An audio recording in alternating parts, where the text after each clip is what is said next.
ខ្ញុំបាទឈ្មោះពេជ្រថ្ងៃនេះជាថ្ងៃទី15ខែមិថុនាឆ្នាំ2025ជាថ្ងៃទិវាបិតាអន្តរជាតិហើយក៏ជាថ្ងៃពិសេសសម្រាប់ខ្ញុំជាពេលវេលាដែលខ្ញុំរងចាំអស់រយៈពេល4ឆ្នាំការប្រឹងប្រែងរបស់ខ្ញុំគឺដើម្បីសម្រេចគោលដៅដ៏ធំមួយនេះ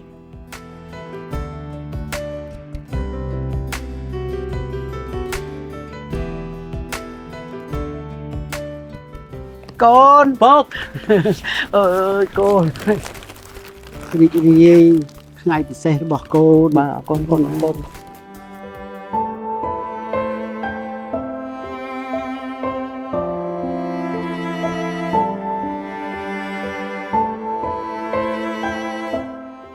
នៅពីក្រោយភាពជោគជ័យរបស់ខ្ញុំ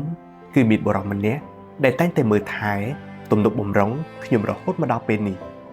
អ្វីគ្រប់យ៉ាងដែលខ្ញុំមានគឺខ្ញុំទទួលបានពីបុរសម្នាក់ដែលមានឈ្មោះថាឪពុក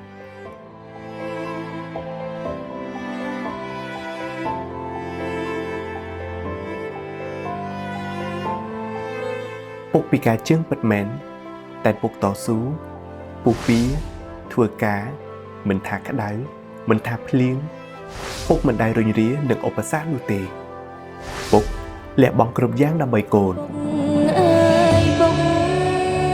លងពងអវ័យម្លេះទេទូកូនចង់បានអ្វីក៏ពុំមិនតូនតាដូចពាក្យការប្រងុយលើកឡើងថាឪពុកគ្មានអំរេះឃើញកូនចេះមិនដែលខឹងឃើញកូនខំប្រឹកប្រឹងឪពុកដឹងតែត្រេកអរដាស់តឿនកើនរំលឹកជេរល្ងាចព្រឹកខ្លាចកូនក្រចង់ឲ្យតែកូនល្អលោកអង្វរឲ្យកូនខំកូនកាចបំពេញទុកម្ដាយឪពុកមានបារម្ភកូនស្លូតដឹងគួរសមមេបាតគុំថ្កើងគេឈ្មោះដូច្នេះក្នុងឱកាសទិវាបិតាអន្តរជាតិនេះកូនសូមជូនពរពុកនិងបិតាទាំងអស់ទូទាំងពិភពលោកសូមឲ្យមានសុខភាពល្អជៀសផុតពីជំងឺដង្កាត់ទាំងឡាយជាចុងក្រោយសូមកូនទាំងអស់ដែលមានឪពុកនៅក្បែរមានឱកាសនៅជជែកសន្ទនាជាមួយនឹងគាត់បានចូលធ្វើសេចក្តីល្អជាមួយនឹងពុកយើងឲ្យបានច្រើននិងតបស្នងសងគុណទៅកាន់ពុករបស់យើងវិញដោយស្ដាប់ដំបូន្មានរបស់គាត់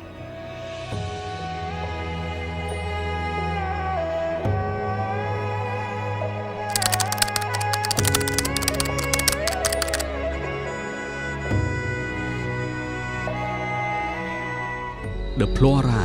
ប្រណិតភាពក្នុងការរស់នៅ